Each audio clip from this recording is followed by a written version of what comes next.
করিতেছি মহান আল্লাহর নামে, যিনি পরম করুণাময় এবং অত্যন্ত দয়ালু। আপনারা অনেকেই ভাবেন যে এরকম পানির সৌন্দর্য মনে হয় শুধু কক্সবাজার অথবা কুয়াকাটাতে, কিন্তু এরকম সৌন্দর্য যে এই লালদিয়া দ্বীপ, লালদিয়ার চরেও যে আছে, এটা পাথরঘাটায় পড়ছে।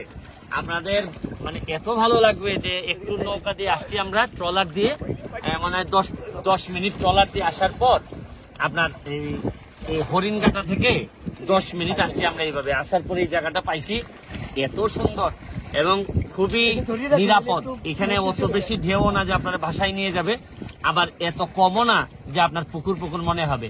পিছনে আপনি দেখেন, এই যে পিছনে এটা হচ্ছে কি আপনার পায়রা বিদ্যুৎ কেন্দ্র, এই জায়গাটা তাপ বিদ্যুৎ কেন্দ্র।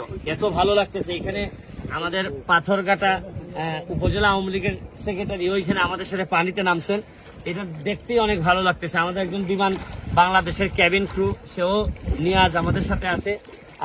সেক্রেটারি সাহেব, কিছু বলবেন যে কেমন লাগে আপনার এই যে এই বয়সে যে নেমে গেছেন আপনি? ভালো লাগতেছে, বিশেষ করে সুমন ভাই যে এই যে সমুদ্রের মধ্যে নেমে গেছে, এটা আমার অভ্যাস আছে, কিন্তু সিলেটের মানুষ না আমার অভ্যাস আছে। দেখেন, এই যে মজার জিনিস হচ্ছে কি, এটা আমরা মোহনায় আছি, একদিকে হচ্ছে গিয়ে বিষখালী আছে নদী, এদিকে পায়রা নদী, আর বলেশ্বর হচ্ছে গিয়ে ওইদিকে, না মানে অনেকগুলা নদীর কিসের মোহনা হচ্ছে কি এই জায়গাটা।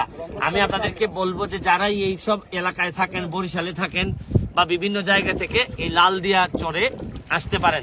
এবং আমি এখানে অনেকগুলা প্ল্যান দিয়ে গেছি যে এইগুলা যদি কার্যকর করা যায়, এখানে আরো সুন্দর সুন্দর পর্যটনের জন্য স্পট তৈরি হবে, পর্যটকদের সুবিধার জন্য যা যা করা লাগে এগুলা করা হবে। আমি চাই যে পর্যটন শিল্পটা অনেক দূর এগিয়ে যাক। আপনারা আসতে পারেন, দেখেন কি সুন্দর, এবং এটাও দেখেন যে আমরা কিভাবে আনন্দ করতেছি। অনেক আমরা ডুব দিব নাকি?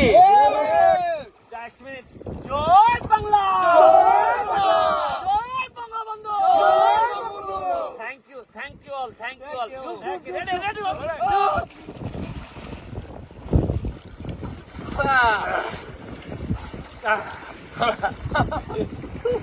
বেশি লাগে।